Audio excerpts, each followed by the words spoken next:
Hello and welcome to today's video.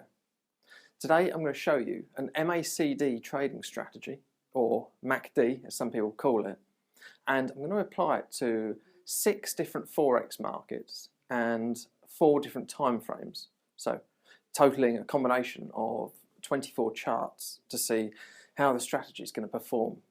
We're going to briefly look through each one of the charts, each one of the 24, looking at the performance report. Just going to look at the equity curve to start with, just to see how each one works.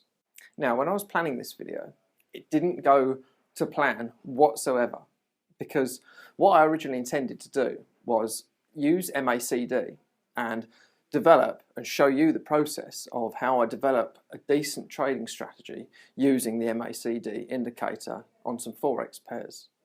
However, when I started testing, and I spent pretty much the best part of a day looking through different pairs, different time frames, adjusting the strategy, and I found nothing that worked. So I temporarily gave up on this particular strategy and decided to make this video instead. So the value in this video is so you can see how using MACD in the way that I'm going to show you how I've used it, it just doesn't work at all, in the hope that you're not going to trade it yourself because you're just going to lose money.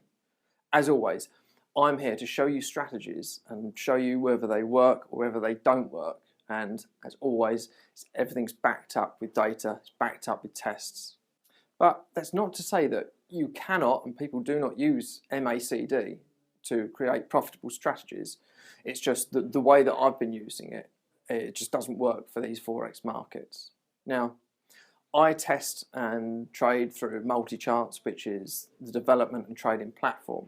And like a lot of these platforms, they come with pre-built strategies or pre-built signals that you can apply.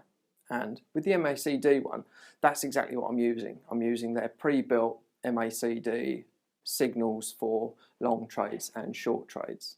I've never used any of their pre-built functions, actually. I sometimes look at them and look at the code and take snippets of the code so I can use them in developing my own strategies when I'm coding my own ideas, but I don't use any of their pre-built stuff, and perhaps this is a good demonstration of why you should not use some of their pre-built stuff. But I don't know, maybe some people are using them to make money. I mean, there's definitely a huge amount of value in having those strategies there so that you can look at and maybe play around with and modify. I thought that I could take their basic MACD long and short entries and modify them myself by using some clever filters and get something that works, but that really wasn't the case, unfortunately. In general, as you might have seen through some of my other videos, I don't use many indicators in my strategies whatsoever, but I'm not going to let it defeat me. I'm going to carry on working with MACD, and I'm sure I'll find a profitable way of using the indicator one way or another. So let's have a look at the 24 charts. It's not going to take very long. We'll have a look on my screen and I'll show you the equity curves briefly, and I'll show you the strategy and how the signals are generated. In the first chart, I've actually applied the MACD indicator, and I'm going to demonstrate on how the signals are generated. So this is the daily chart of USD CAD, and if we look at the histogram, this is this red part of the indicator, and we've got a center line which is green. Now the buy and the sell signals are generated when the histogram moves from positive to negative, or below the line to above the line, and vice versa. So we can see whenever the histogram goes from, say, negative to positive, then look up here, we've got this blue buy signal, and then from positive down to negative, we've got the red sell signal. And that's all there is to it. That's how these signals are generated using the MACD histogram. So in this first pane, I've got the 6 Forex pairs, and these are all on a daily time frame.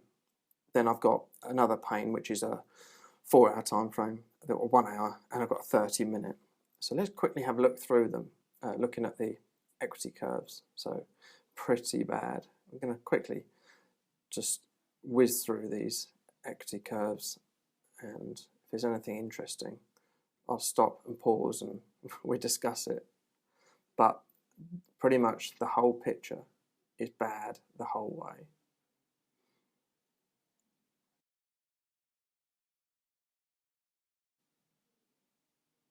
when I develop strategies, I like to see some sort of a reasonable curve straight away before I start going further and adding filters and other things that improve the performance. But if I see a horrible curve straight away, then I just completely give it a miss, because I don't think that's a good basis to start developing a trading strategy upon. Now this one's really about the best we've seen so far. Now interestingly, this is dollar yen, and this is a pair that I expected the strategy to possibly work on, because with using the MACD histogram like we're doing, we're actually buying into strength and short selling into weakness. And dollar yen, it tends to be quite trendy. I have quite a lot of success buying and short selling breakouts, so I thought that might be a pair where it could work. Now let's move on to the hourly charts.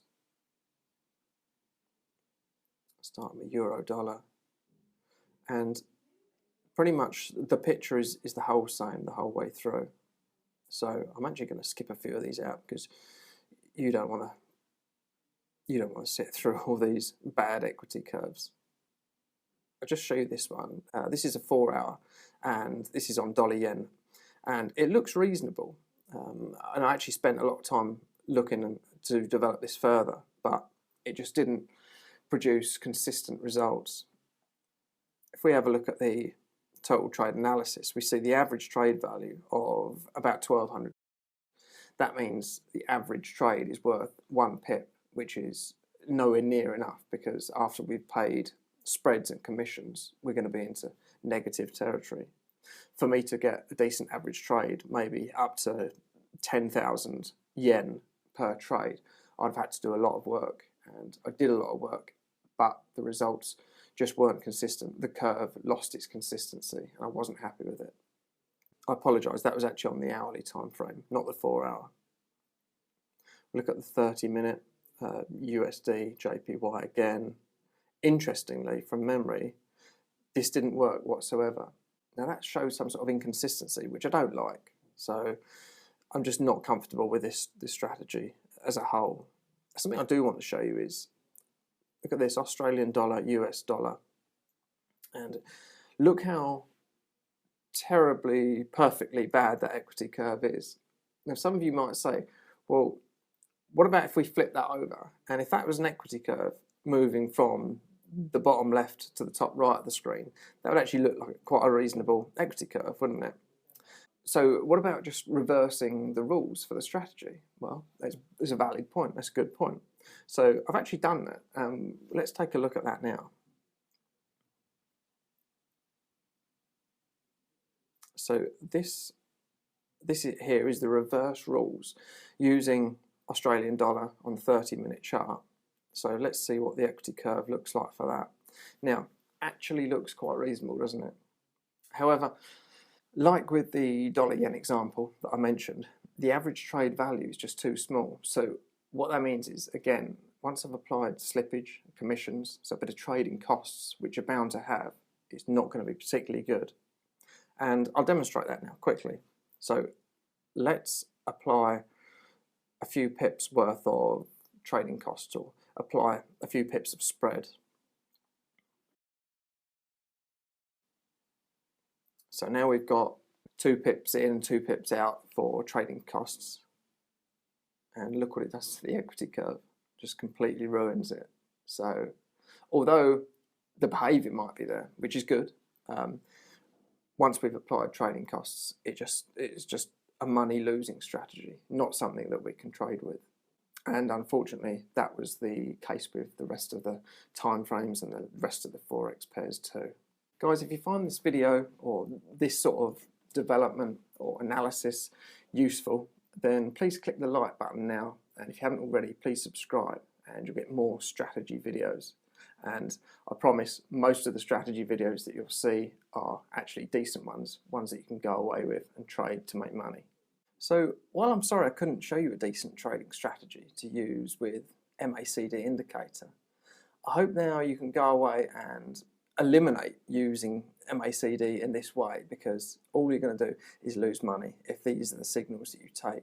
Like I said, in the future I'll continue to work using MACD, see if I can make up a decent strategy, and I'll document the process so you can follow along. But I hope you've enjoyed this video regardless. So until the next one, this is Jared Goodwin, and thank you.